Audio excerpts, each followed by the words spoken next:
Welcome to ETV prime. కూటమిలో 3 పార్టీలు, తెలుగుదేశం, జనసేన, అలాగే బీజేపీ సరే ఫస్ట్ నుంచి ఈ కూటమి ప్రభుత్వం యొక్క పాలసీల్లో కానీ లేదంటే వీళ్ళ చర్యల్లో కానీ ఎక్కువ పట్టించుకోవట్లేదు, అలాగే వాటిని ఓన్ చేసుకోవట్లేదు. ఎందుకంటే మేనిఫెస్టో ప్రకటించేటప్పుడే బీజేపీ ఆనాడు సిద్ధార్థనాథ్ సింగ్ అనుకుంటా ఆయన మేనిఫెస్టోను ముట్టుకోవడానికి కూడా భయపడ్డారు. ఎందుకంటే ఈ సూపర్ 6 హామీలు ఇవన్నీ కూడా వీళ్ళు భవిష్యత్తులో అమలు చేయలేరు అని చెప్పేసి వాళ్ళకి ముందే అర్థమైందో ఏంటో. మరి దాన్ని బీజేపీ ఎప్పుడు ఓన్ చేసుకోలేదు. ప్రధాని మోడీ గారు వచ్చినప్పుడు కూడా ఏదో అరకొరగా మాట్లాడటం తప్ప అద్భుతాలు ఏవో జరుగుతున్నాయి ఆంధ్రప్రదేశ్ లో అనేటువంటి మాట ఎప్పుడు మాట్లాడలేదు. సో ఎందుకనో బీజేపీ అంటి ముట్టనట్టుగా, అది కమలం కాబట్టి తామరాకు మీద నీటి బొట్టులాగే ఉంటోంది.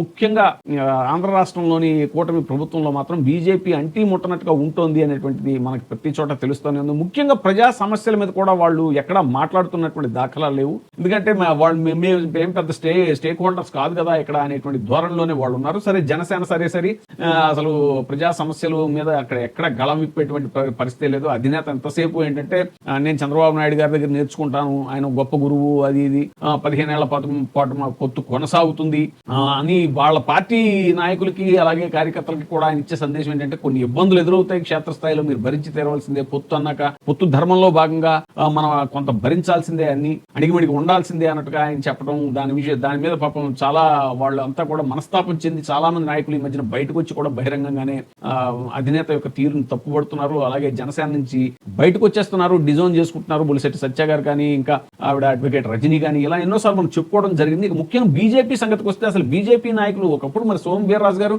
ఎంత చించి ఆరేసేవారు. అసలు మొత్తం 2014 నుంచి 19 మధ్య కాలంలో చంద్రబాబు నాయుడు గారి ప్రభుత్వాన్ని ఏ స్థాయిలో ఆయన విరుచుకు పడ్డారో మనకు తెలుసు. కానీ మరి ఎందుకో ఇప్పుడు సోము వీర్రాజు గారు కూడా పూర్తిగా మౌనం దాల్చారు.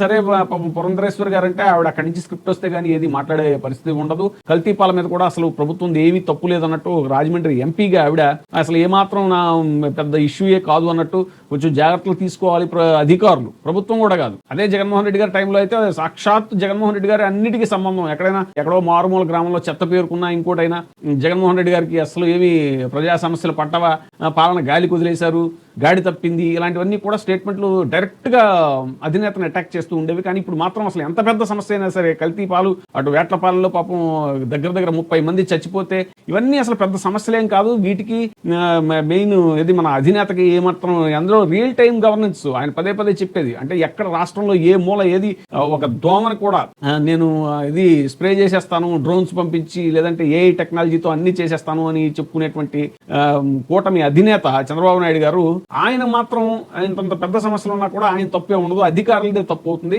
అక్కడ స్థానికంగా ఉన్న అధికారులది. సో ఈ పద్ధతిలో బీజేపీ అనేటువంటిది రాష్ట్రంలో ఉంది. ఎన్ని సమస్యలు, అంగన్వాడీ సమస్య మీద ఏమాత్రం పట్టనటువంటి ఇదనమాట. రమణుల మీద చెప్పుకోవాలంటే రాష్ట్రంలో రమణులు అంటే లేడీస్ ఎంతలా అల్లల్లాడిపోతున్నారో అనేక విషయాల్లో. ఇప్పుడు తిరుమల వేదికగా జరుగుతున్నటువంటి కొన్ని బయటకు వస్తున్నటువంటి కొన్ని ఇవి కానీ, రమణులు ఎన్ని రకాలుగా హింసలు గురి కాబడుతున్నారు ఆడవాళ్ళు. ఒక సాక్షాత్ ఇప్పుడు అంగన్వాడీ వర్కర్స్ మహిళలు వాళ్ళు రమణులే. ఇలాగా రాష్ట్రంలో ఎన్నో రకాలుగా నలిగిపోతున్నారు.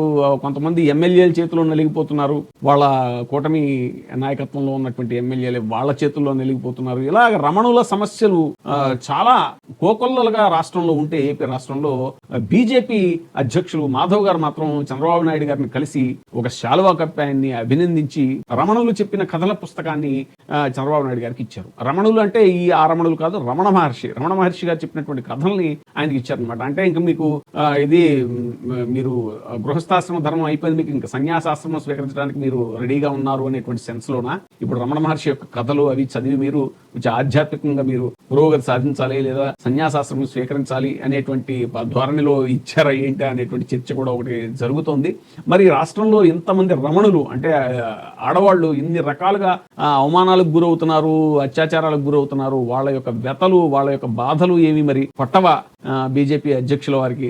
మరి ఆయనేమో చాలా తాపీగా చంద్రబాబు నాయుడు గారిని కలిసి ఒక శాల్వా కప్పి రమణులు చెప్పిన కథలు అంటూ ఆయనకు ఒక పుస్తకం ఇవ్వటాన్ని ఎలా చూడాలి, రాష్ట్రంలో అట్టుడికిపోతున్నటువంటి ఇన్ని సమస్యలను పెట్టుకుని మీరు ముఖ్యంగా ఆడవాళ్ళ మీద, రమణులు అంటే ఆడవాళ్ళు, వాళ్ళ మీద జరుగుతున్నటువంటి ఇన్ని అఘాయిత్యాలు ఇవన్నీ కూడా ఉండగా వాటిని వేటిని చర్చించకుండా వాటి మీద ఏంటి అని అధినేతను నిలదీయకుండా, కూటమి అధినేతని ఏమీ లేదు ఆల్ ఈజ్ వెల్ అన్నట్టుగా మీరు మాత్రం రమణ మహర్షి యొక్క పుస్తకాన్ని చంద్రబాబు నాయుడు గారికి ఇచ్చి అది మీరు చదవండి, జీవిత చర్మాంకంలో ఉన్నారు, ఇలాంటివి ఉపయోగపడతాయి అనేటువంటి ఉద్దేశంతో ఇచ్చారా అనేటువంటి చర్చ కూడా ఇప్పుడు జరుగుతోంది. ఏదేమైనా సరే బీజేపీ ఇలాగా ఆంధ్ర రాష్ట్ర సమస్యల పట్ల అంటి ముట్టనట్టుగా ఉండటం అనేటువంటి, ముఖ్యంగా రాష్ట్ర నాయకత్వం, ఇది చాలా కూటమి యొక్క పాలనలో ఇది ఒక మాయని మచ్చ. అలాగే ముఖ్యంగా బీజేపీ దీనికి భవిష్యత్తులో చాలా పెద్ద మూల్యం చెల్లించుకోవాల్సి వస్తుంది. ఇప్పటికే బీజేపీకి ఏపీలో సరైన స్థానం లేదు. మరి అసలు మొత్తం అప్పజెప్పేసి కళ్ళప్పజెప్పి చూస్తూ ఏదో వేడుక చూస్తున్నట్టు రాష్ట్రంలో ఇన్ని సమస్యలు అతలాకుతలం అయిపోతుంటే రాష్ట్రం ఇలా చూస్తూ ఊరుకోవడం అనేటువంటిది ఎంతవరకు సబబు అనేటువంటిది కూడా ఈ సందర్భంగా రాజకీయ పరిశీలకులు, విశ్లేషకులు చాలా ఘాటుగా బీజేపీ రాష్ట్ర నాయకత్వాన్ని ఉద్దేశించి ప్రశ్నిస్తున్నారు. ఇప్పుడే సబ్స్క్రైబ్ చేయండి, లైక్ చేయండి, షేర్ చేయండి. VTV ప్రైమ్, మీ ఉత్తమాభిరుచుల సమ్మేళనం.